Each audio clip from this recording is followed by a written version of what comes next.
Baik, saya akan share screen. Apa sudah terlihat di layar? Sudah, Pak.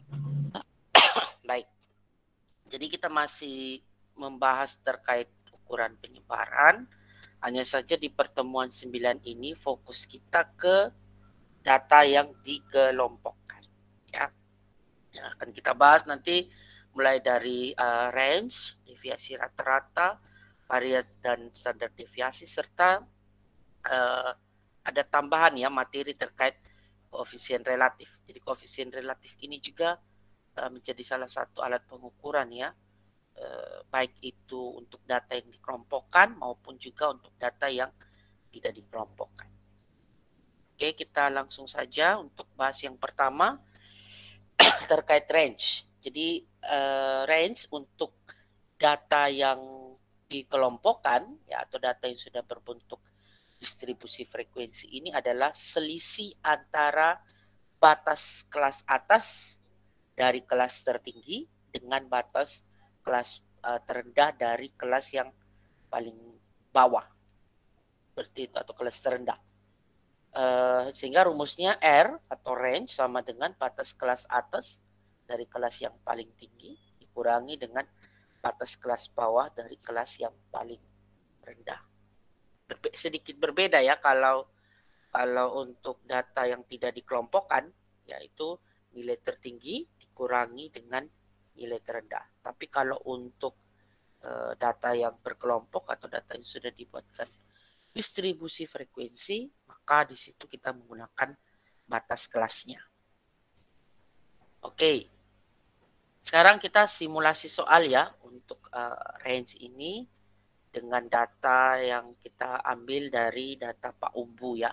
Tapi ingat datanya sudah dikelompokkan atau data yang berbentuk distribusi frekuensi. Nah, di sini kita diminta untuk menghitung range. Ya. Oke, kita penyelesaiannya. Yang pertama yang kita butuhkan otomatis data interval ya, atau batas kelasnya. Itu yang kita butuhkan, dan kelasnya ya dari kelas pertama sampai kelas ke-5 ya, di soal tersebut. Berdasarkan data tersebut ya, nilai paling tinggi itu ada di kelas ke-5 ya, kelas ke-5 kelas paling tinggi itu adalah kelas ke-5, dan nilai atau batas paling atas itu adalah 84. Ya, lalu kita kurangkan dengan batas kelas bawah ya, kelas paling rendah. Kelas paling rendah di situ kelas 1. Batas kelas bawahnya berapa? 15. Oke, berarti 84 dikurangi 15 itu adalah range-nya. Dapat berapa? Coba gunakan kalkulator Anda atau hitung manual saja, itu dapat berapa? 69. Oke. Berarti range atau jarak dari hasil panen Pak Umbu selama 15 hari ini khusus untuk data berkelompok atau data yang sudah dibuatkan distribusi frekuensi ini adalah senilai 69 kg. Jadi kalau nilainya sedikit beda ya dengan kalau data yang tidak dikelompokkan kemarin, berapa ya range-nya? Untuk data tidak berkelompok. Dari datanya Pak Umbu itu. Lihat kembali catatan. 4. Berapa? 64, Pak. 64. Sedikit berbeda ya. Kenapa ya? Tadi karena data yang dikelompokkan ini atau data yang sudah berbentuk distribusi frekuensi ini sudah akan hilang dia punya nilai aslinya. Jadi hanya kita bisa menduga dari nilai tertinggi, batas kelas atas paling dari kelas yang paling tinggi dengan batas kelas bawah dari kelas yang paling rendah. Oke, mau dicatat dulu? Iya, Pak. Oke, silakan dicatat. Iya, Pak. 2 sampai 3 menit.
Sudah, Pak.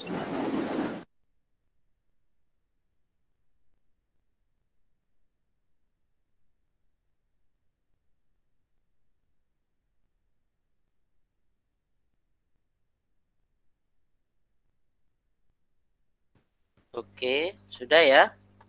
Sudah, Pak. Oke, sekarang kita geser ke deviasi rata-rata.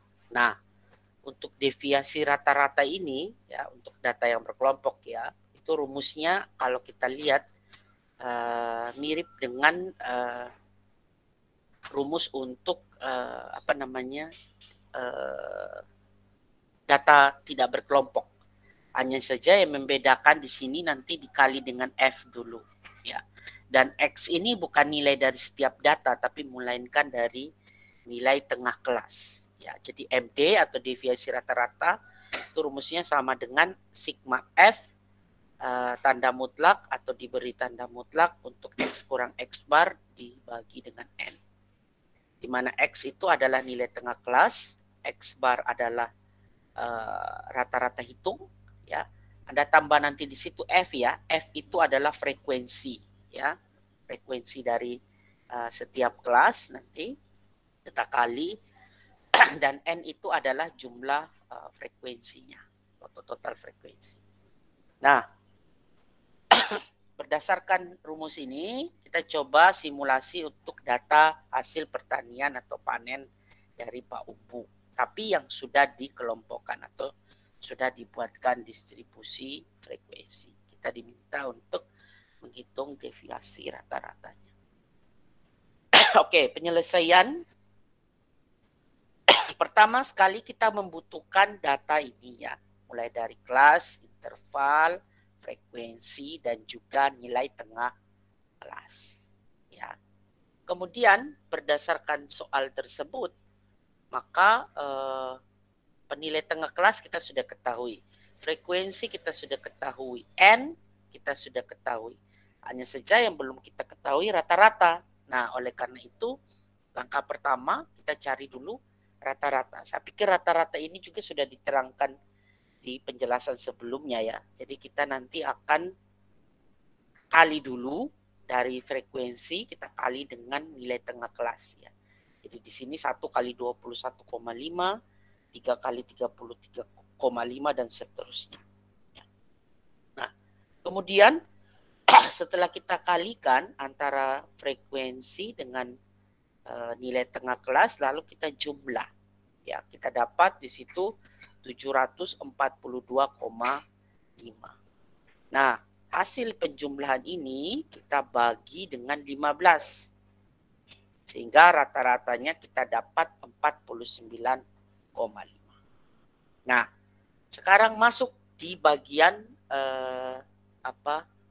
model perhitungannya ya. Kita masuk ke model perhitungannya.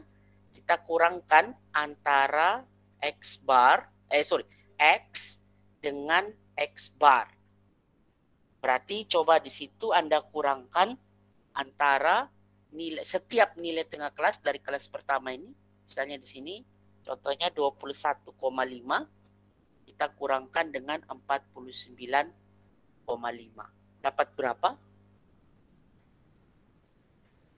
Min 28. Min 28. Oke, terus kelas kedua. Min 14. Min berapa? 14. Min 14. Oke. Terus kelas ketiga 49,5 kurang 49,5. 0. 0. Habis ya. Lanjut 63,5 kurang 49,5. 14. 14. Yang terakhir 28. Oke. Kita sudah kurangkan ya. X kurang X bar. Langkah selanjutnya kita beri tanda. Tanda apa di rumus itu? Mutlak. Tanda mutlak, Mutlak, Pak. ya, atau tanda absolut untuk menghilangkan tanda minus. Jadi minus 28 dan minus 14 itu akan jadi hasilnya positif ya. Kemudian setelah itu baru kita kali dengan frekuensi.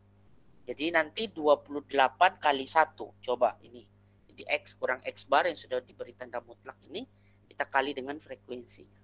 28 kali 1. Hasilnya berapa? 28. 8, Pak. Faktor lagi. 28. 28. Oke. 14 kali 3. 42. 42. 0 kali 7. 0. 0.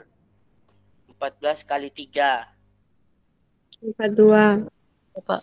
Ya, 42. 28 kali 1. 28. Lalu setelah kita kali dengan frekuensi, lalu kita jumlahkan. Coba sekarang ada jumlah. 28 ditambah 42 tambah 0 tambah 42 tambah 28. 140, Pak. 140.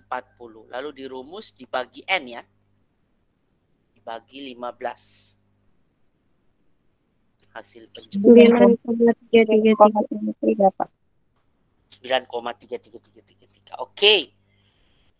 Maka artinya atau maknanya apa? Deviasi rata-rata hasil panen paubu selama 15 hari pengamatan khusus untuk data yang berkelompok ya adalah nilai 9,3 kg. Oke? Bisa dipahami ini? Mau dicatat dulu? Iya, Ya, Pak. Pak. Iya, Pak. Ya, silakan dicatat ya. Dicatat ini bukan hanya sekedar menuliskannya, tapi Anda juga harus tahu prosedurnya, langkah-langkahnya. Ya, secara teknis itu hitung apa dulu gitu, supaya dia runtut. Ya.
Oke, sudah semua?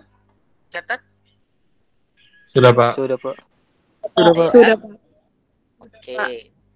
Sekarang kita pindah ke simpangan baku dan deviasi standar. Ya. Oke. Varians dan deviasi standar, Anda lihat pada dasarnya rumusnya mirip dengan data yang tidak dikelompokkan atau data yang masih sifatnya mentah. Hanya saja kalau kita fokus perhatikan di rumus ini ada F di sini. Jadi harus dikali dengan frekuensi terlebih dahulu. Kemudian variansnya itu S pangkat 2 masih sama. Maknanya kalau pangkat 2-nya kita pindah ruas maka akan jadi akar, ya seperti itu. Terus untuk simulasi soalnya masih sama, kita ambil dari data hasil panen atau hasil pertaniannya Pak Umbu yang sudah dikelompokkan. Oke, sekarang kita coba selesaikan, ya. Yang pertama seperti sebelumnya juga tadi kita harus punya data distribusi frekuensi dulu, ya. Minimal ada kelas, interval, frekuensi, dan juga nilai tengah kelas, ya. Kalau sudah dari rumus itu sebenarnya kita harus cari rata-rata dulu, ya, sehingga prinsip kerjanya sama dengan deviasi rata-rata. Jadi kita cari dulu rata-rata, ya, dengan cara mengalihkan antara frekuensi dengan setiap nilai kelas. Setiap frekuensi, setiap kelas itu kali dengan nilai tengah kelas, ya. Kemudian setelah itu kita cari, totalkan, jumlahkan, dapat 742,5, lalu kita bagi dengan 15 atau total frekuensi. Sehingga kita dapat hasil akhirnya 49,5. Nah, kemudian langkah selanjutnya nilai setiap kelas itu, nilai tengah kelas itu 21,5, kita kurangkan dengan rata-ratanya 49,5. Hasilnya masih sama, ya, minus 28 toh. Iya, Pak. Iya, Oke. Pak. Lanjut 35,5 kita kurangkan juga 49,5, hasilnya mirip dengan tadi, ya, min 14 dan seterusnya. Nah, sekarang bedanya yang langkah berikutnya, kalau di deviasi rata-rata itu kita beri tanda mutlak untuk menghilangkan tanda minus. Nah, kalau di sini kita beri tanda atau kita akan kuadratkan atau pangkat 2, ya. Hasil perhitungan dari X kurang X bar setiap kelas. Oke, min 28 kalau kita pangkat 2, hasilnya berapa? 748. 748. Oke, terus min 14 dipangkatkan 2. 196. 196. 0 pangkat 2. 0. Ya, 0. 0, ya. 14 pangkat 2. 190. Oke, sama dengan kelas yang kedua, ya. Lanjut yang terakhir 28 pangkat 2. 784. 784. Sama dengan kelas pertama. Oke. Ya. Terus setelah dikuadratkan hasil dari X kurang X bar ini, lalu kita kali dengan frekuensi, ya. Berarti 1 dikali 784. Hasilnya tetap, ya. 784. Ya, 784. Oke, 196 kali 3. 588. Berapa? 588. 588. 0 kali 7. 0, ya. 196 kali 3. 588. Tetap, ya, sama dengan kelas yang kedua ini. Terus yang terakhir 784 kali 1. Hasilnya 784, sama dengan kelas yang pertama. Oke, lalu setelah kita kali dengan frekuensi, kita akan jumlahkan. Coba sekarang ada jumlah 784 ditambah 588 tambah 0 tambah 588 tambah dengan 784. Berapakah hasil penjumlahannya? 2.744. 2.744, Pak. 2.744. Oke, sekarang coba kita hitung ke variansinya dulu ya. S kuadrat ya atau varian sama dengan 2.744 dibagi 14 ya. Kenapa 14? Tadi N kurang 1. Berarti 15 kurang 1 ya. Maka kita dapat 196. Maknanya apa? Ya maknanya varians atau keberagaman dari hasil panen Pak Umbu ini selama 15 hari adalah 196 kg. Bukan varian rata-rata ya. Sorry, Anda coret ya. Varian saja. Kemudian apa namanya? Kita cari ke S-nya atau simpangan bakunya. Kita tinggal akar 196. Kemudian akar dari 196. Apakah betul hasilnya 14? Betul, Pak. Betul ya. Yaitu artinya simpangan baku dari hasil panen Pak Umbu selama 15 hari pengamatan adalah senilai 14 kg. Bukan varian rata-rata ya, ini coret saja. Oke, mau dicatat dulu? Iya, Pak. Pak. Oke, silakan dicatat hasilnya. Ya, Pak.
Oke. Apakah sudah? Sudah, Pak. Udah, Pak. Ya. Oke, sekarang kita sudah bahas soal ukuran penyebaran dari range, kemudian deviasi rata-rata sama simpangan baku maupun varians. Nah, kita lanjut ke ukuran penyebaran relatif. Jadi ukuran penyebaran relatif ini biasanya sifatnya pembanding, ya, membandingkan. Misalnya antara suatu rasio dengan rasio yang lain, satu daerah atau lokasi dengan daerah atau lokasi lainnya. Ataupun apapun yang sifatnya bisa di-compare atau dikomparasi. Nah, ukuran penyebaran ini ada tiga ya, mulai dari koefisien relatif, ada koefisien deviasi rata-rata, dan ada koefisien simpangan baku. Nah, ketiga koefisien ini kita bisa dapatkan datanya atau hasil pekerjaan baik untuk data yang berkelompok maupun data tidak berkelompok. Seperti itu ya, itu untuk ukuran penyebaran relatif ini untuk awalnya. Kemudian ukuran penyebaran relatif ini adalah mengubah nilai ukuran penyebaran yang tadi satuannya beragam ya menjadi ukuran relatif atau bisa dalam ukuran persen. Ya. Misalnya kita punya data terkait satuan orang dengan satuan kilogram, katakanlah seperti itu. Itu kan dua satuan yang berbeda. Maka dengan ukuran relatif, ukuran penyebaran relatif ini, kita bisa menjadikan dia jadi satu ukuran yang sama. Seperti itu. Kemudian mengapa demikian? Jawaban yang pertama adalah bahwa kita tidak dapat membandingkan dua ukuran penyebaran yang satuannya berbeda tadi. Misalnya, apakah kita bisa membedakan antara deviasi standar pada harga saham dengan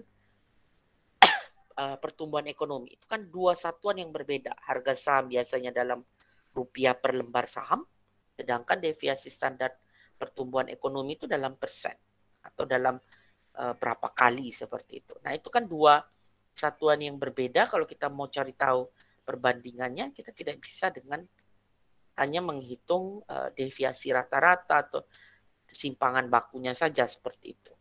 Maka ukuran penyebaran relatif ini bisa untuk mengakomodir kelemahan atau meminimalisir ya paling tidak kekurangan dari ukuran penyebaran tadi. Ya. Terlebih tadi ya untuk kasus-kasus yang berbeda ya satuannya. Itu paling bagus ukuran penyebaran relatif itu diterapkan pada bentuk data yang seperti itu. Nah, kita bahas dulu koefisien range ya. Nah, koefisien range atau jarak ini adalah pengukuran penyebaran menggunakan jarak secara relatif. Dengan rumus kita membandingkan dua kategori relatif di sini ya.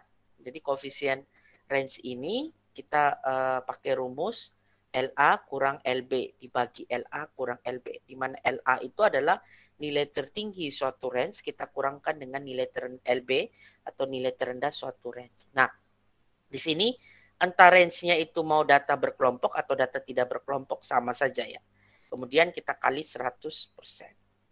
Nah, di sini kita dapat soal nih. Kita diminta untuk hitung koefisien range. Ada dua data ya. Indeks pembangunan manusia Sumba Timur dan indeks pembangunan manusia Sumba Barat. Dua kabupaten ini. Nah, di sini kalau kita lihat dua data ini punya satuan yang sama ya. Bisa juga. Jadi artinya koefisien range, koefisien deviasi rata-rata, koefisien apalagi tadi simpangan baku ini atau ukuran penyebaran relatif ini, intinya mau satuannya beda-beda atau satuannya sama bisa dikomparasi, bisa dibandingkan. Nah, kebetulan di kasus atau contoh soal kita ini angkanya sama ya, jumlahnya atau satuannya dalam persen. Ya. Satuannya dalam persen. Saya Ini satuannya dalam persen. Nah, sekarang coba kita bandingkan ya menggunakan koefisien range. Nah, koefisien range ini punya rumus ya membandingkan minimal 2. Makanya juga koefisien range ini kan punya kelemahan ya karena dia tidak bisa kalau kita punya di Sumba Timur ini atau Pulau Sumba ini katakanlah ada 4 kabupaten, kita mau komparasi 4 satu kali komparasi tidak bisa. Kita harus komparasinya satu-satu. Itu misalnya Sumba Timur, Sumba Barat, Sumba Timurnya Sumba Tengah, Sumba Timur dengan Sumba Barat Daya seperti itu. Harus satu-satu komparasi atau sebaliknya. Sumba Tengah dengan Sumba Barat, Sumba Tengah dengan Sumba Barat Daya dan seterusnya. Makanya kelemahannya koefisien range ini hanya bisa mengakomodir 2 jenis pembanding. Gitu. Nah, dari data ini coba kita hitung koefisien range-nya. Oke, yang pertama ya kita tentukan dulu range itu kan nilai tertinggi dikurangi nilai terendah. Untuk Sumba Timur nilai tertingginya berapa? 64,65. 4,65 Pak. 65. Nilai terendah? 62,54. Oke, kita kurangkan itu. 64 kurang 64,65 kurang 62,54. Sumba Barat nilai tertingginya? 62,90. Nilai terendah? 61,36. 36. Lalu kita kurangkan juga. Oke, untuk IPM Sumba Timur range-nya dapat berapa? 2,11. Kalau Sumba Barat? 1,5. Oke, lalu kita compare, bandingkan. 2,11 kita bagi dengan 1,54. Ya, dapat berapa koefisien range-nya? 1,37.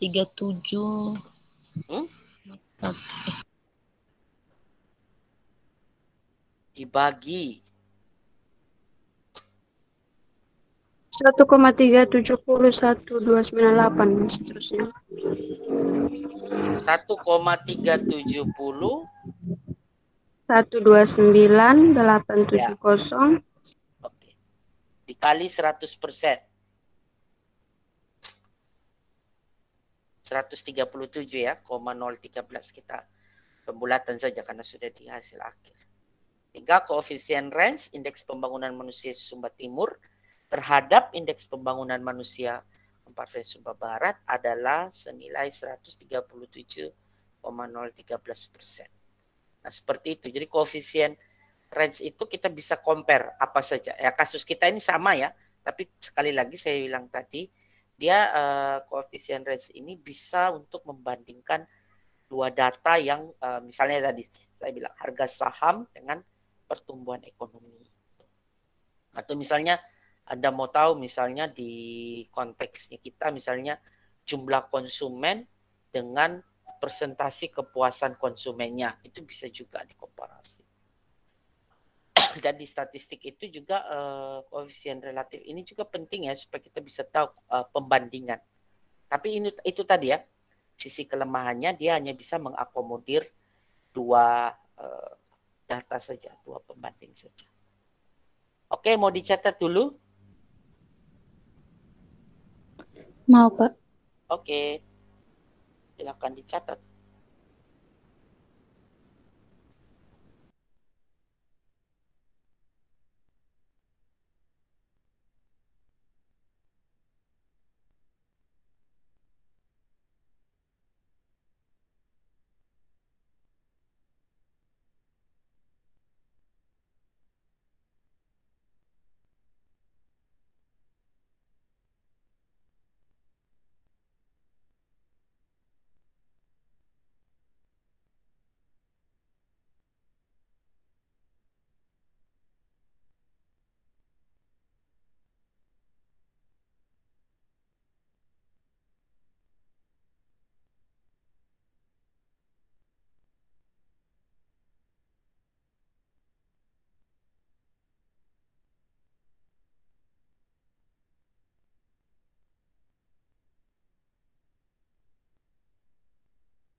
Sudah, Pak.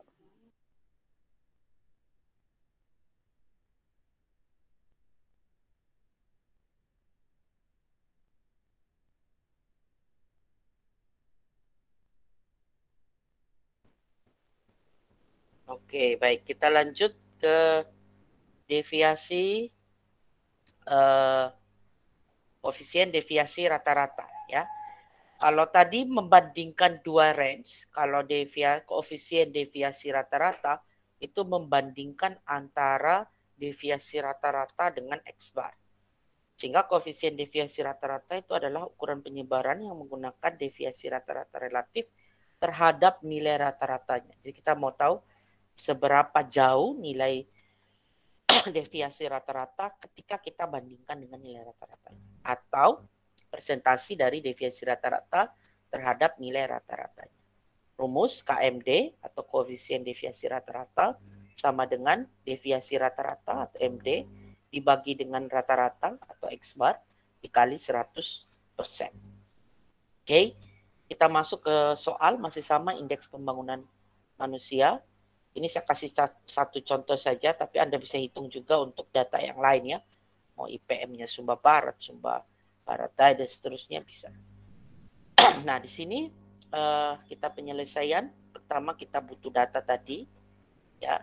Lalu kita mencari nilai deviasi rata-rata dan X bar-nya. Dan itu saya pikir sudah kita bahas ya sebelumnya. Tapi ini saya pakai untuk data yang tidak berkelompok ya. Kita sudah bahas pertemuan sebelumnya.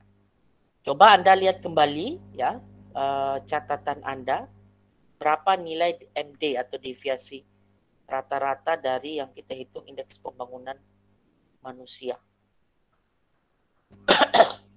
Pertemuan 7 ya kalau tidak salah.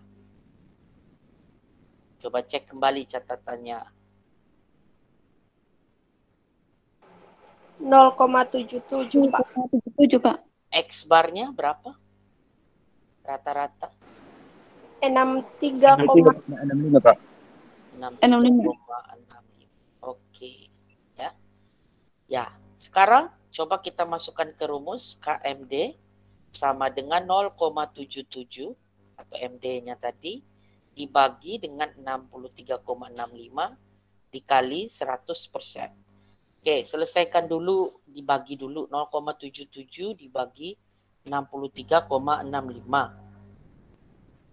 0,01209. Oke, kali 100%.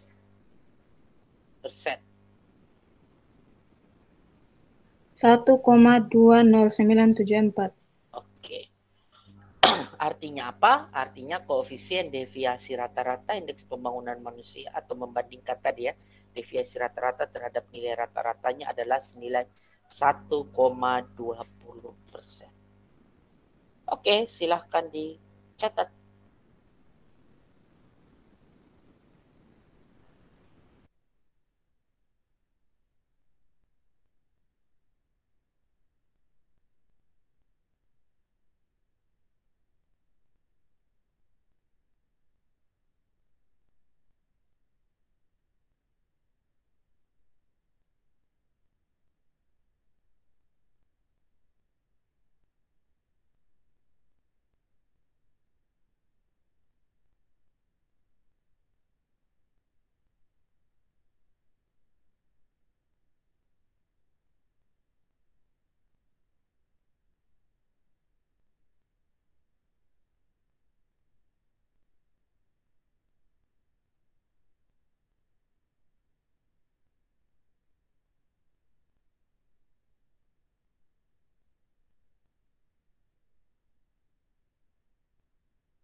Sudah, Pak.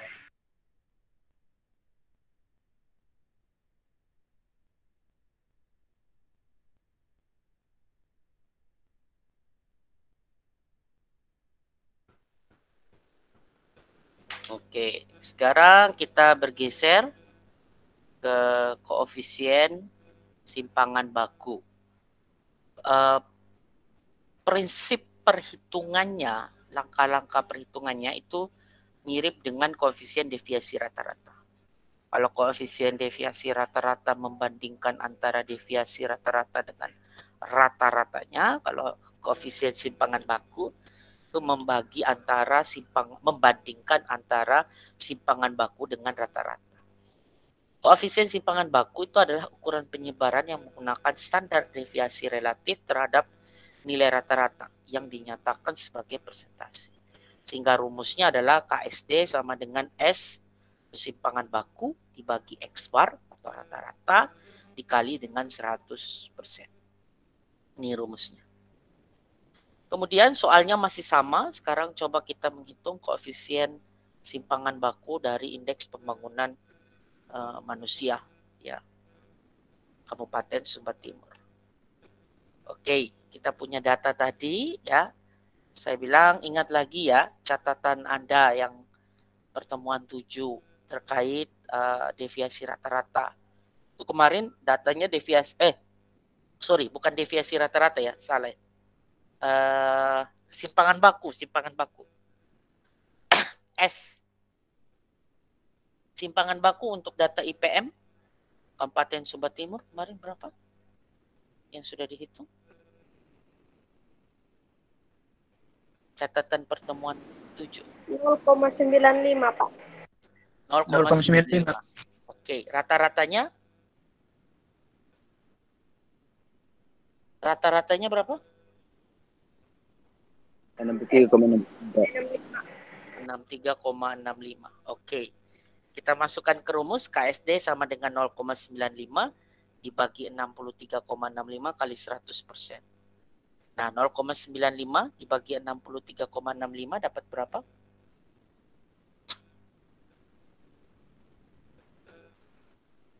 Nol 0,0149253. Oke, terus kali 100%?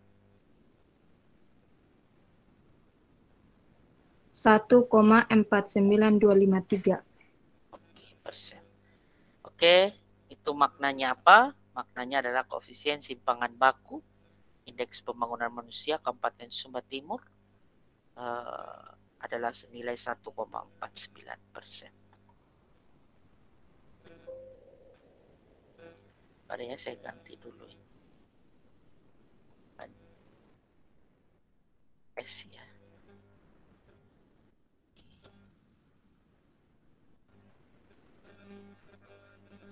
Oke. Mau dicatat dulu? Mau, Pak. Oke, mau. silahkan.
Oke, sudah?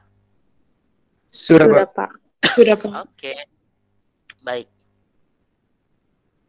Oke, sekian materi kita untuk hari ini. Sampai di sini ada yang ingin ditanyakan barangkali atau ingin didiskusikan terkait ukuran penyebaran data kelompok ya. Saya persilahkan. Jika tidak ada, saya hentikan rekamannya.